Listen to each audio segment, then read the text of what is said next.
Hi everyone, another Flintshire market update, and this month I've got all of our personal agents in the studio. So Lee, Laura and Sammie, we're going to give you some insight into the local market. We're going to talk a little bit about our sale ready service afterwards as well. So just to explain how we do the stats, we talk about a time period. So from the 1st of April through to the 22nd of April, then we compare it to last month and the same time period last year as well. So let's start with you, Lee. How are we looking on the instruction front? So how many properties have Keystone brought to the market so far in April? Well, so far it's looking very healthy because we've got 19 on the board. Brilliant. And we're all in negotiations with potential other sales as well. So we're looking quite strong for the month, in all fairness. Across the board in Flintshire, there's been 228. However, I do have to add that that figure is slightly skewed because there is a branch that's basically relocated and has slightly altered those figures. So it's more around 190. So how does that figure compare to last month, Laura, and this same time period last year? Yeah, so last year there was 188. Okay. And this year it's now 185. So it's really similar, really. Yeah. Okay, great. Yeah. And Sammie, in terms of sales, how are we looking on the sales front? Yeah, at the minute for the month of April, we've got 13 agreed. Quite strong considering we're not at the end of the month. And I know we've definitely got some negotiations going on at the minute as well. So for the whole month of April across the Flintshire market, there's 137 sales, whereas this time last year there was 147. So we are slightly on the low side, but you know, with everything that's going on in the world, I would imagine that was going to slow down anyway. Whereas last month we had 152 sales. So we're not too far off, maybe just under 20. So it's definitely slowing down ever so slightly, I'd say. It makes sense from what I'm seeing. So I did some analysis on the last quarter this week, where last year I looked at all the year's figures and looked at all of our instructions against how many sales we made and the year before, 24. And it seems this year that the sales against the amount of properties we're bringing onto the market is slightly down.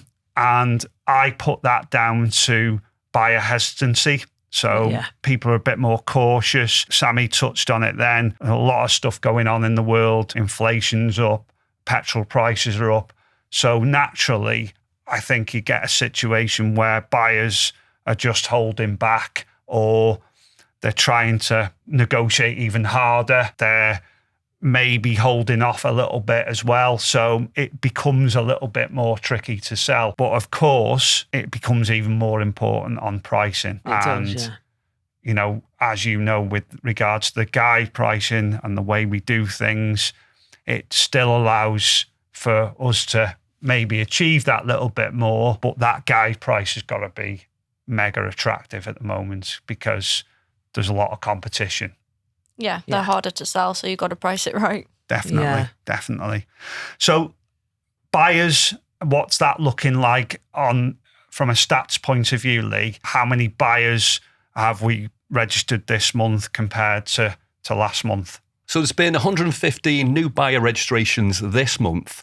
And in comparison to last month, we're slightly up because that was 108. In that same time period. Obviously, that's right, you know, just understand, guys, over the course of the month, I think the figure ended up being over 150 new buyers registered in the month of March.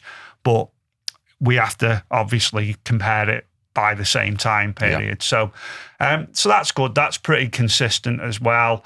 Plenty of buyer registrations, but still that bit of hesitancy in the market. And I think that's quite natural with everything that's going on in the world. What's your prediction, Sammie, in terms of how it's going to go over the next few months? I think it's either going to go in one or two ways. Buyers are just going to see it as the new norm and they're just going to dive straight in and the market's going to really, really pick up.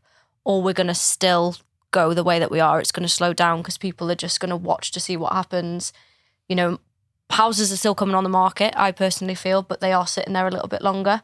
So it's all about pricing it right to create competition, to create demand, and just move with the market and with the times. Yeah, I always say that there's no such thing as a house that doesn't sell, because if you imagine you've got a house there that's probably worth 200 grand, if you put that on the market tomorrow at £1, how long would it take to sell? Well, less than a second, because I'd buy it straight away.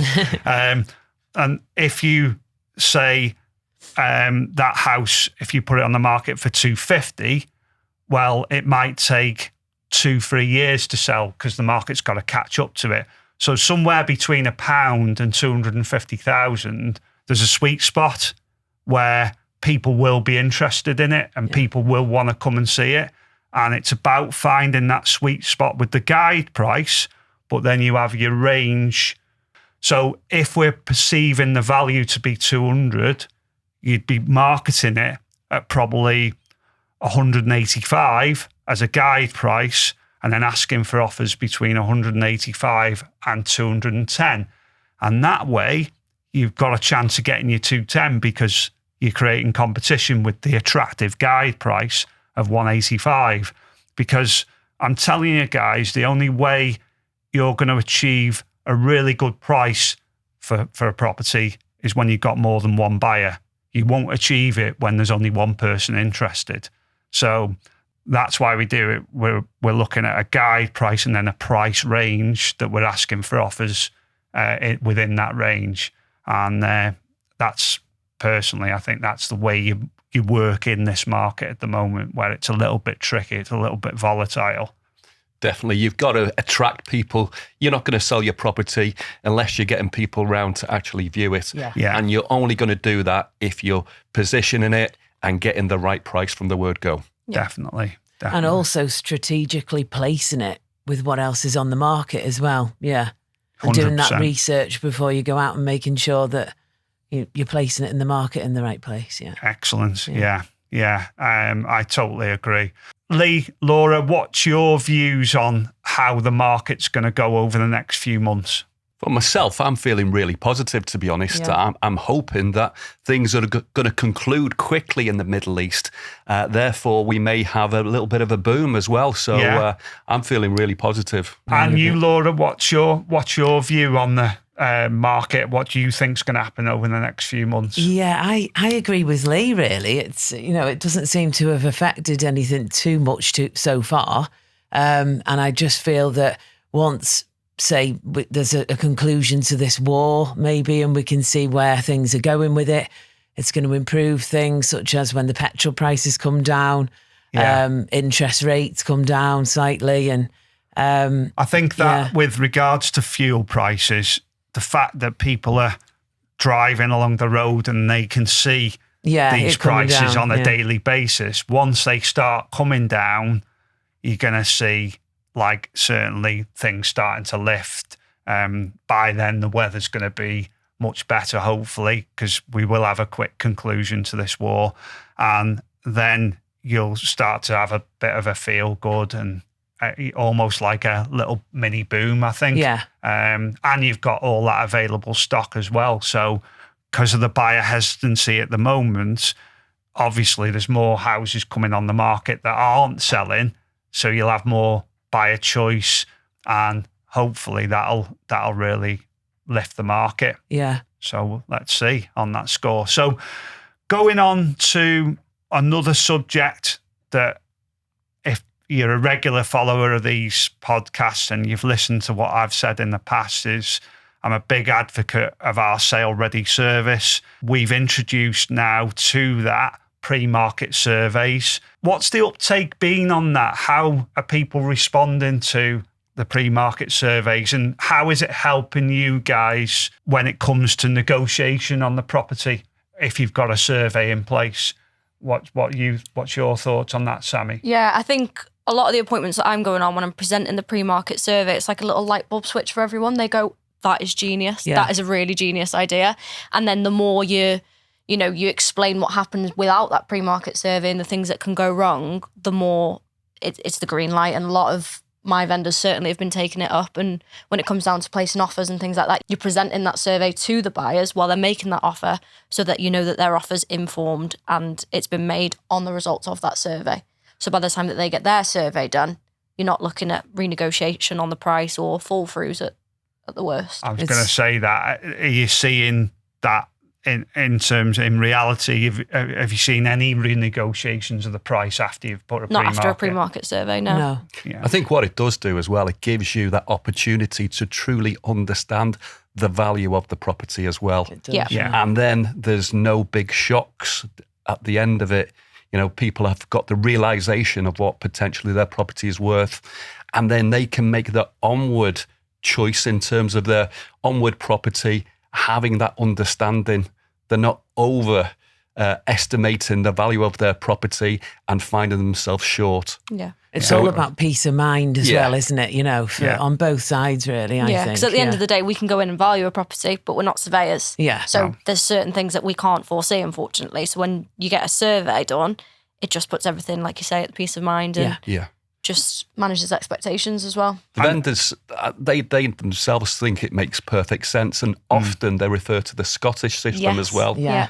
So it makes perfect sense all round. Good reaction then, by the sounds of it. Definitely, yeah. Absolutely. On the older properties especially, it's essential, really, isn't it? Yeah, You know? definitely. And are you finding that anybody, after getting the pre-market survey, if it does highlight a few red flags, are you finding they're doing the work or getting stuff done before it actually goes on the market? Fortunately, there's been some quite good ones and good survey results for me, but there was one that flagged up something, I can't remember now off the top of my head, with the roof, but you got it fixed before it went to the market. Brilliant. So Let's face it, you know, that's not something that is good news when you get that report, because it's showing you all the negativity. But what it is giving you is control. Yeah. Because you can then decide whether you want to get those jobs done or then think about how that may impact the price of your potential sale at the end. Yeah. And of course, the other aspect of the sale ready service is ensuring that we get all the legal paperwork done right up front, the TA10, the TA6 forms, and of course the searches. That's been a revelation for us as a company. You know, all of our sales are going through much faster as a result of having those searches in place right at the very beginning. Fall through rate has gone down as well. Everything's improved, I think, since we've put this in place. It's been a game changer, hasn't it? Yeah, it certainly has. Yeah. It's logical, isn't it, at the end of the day? And it's giving our clients clarity. And we're privileged to be in this position to be able to offer it to our clients. Yeah, definitely. Okay, well, I think that wraps up the Flintshire market update for this month. Thanks very much, guys, for coming in. And we'll look forward to seeing you all next month.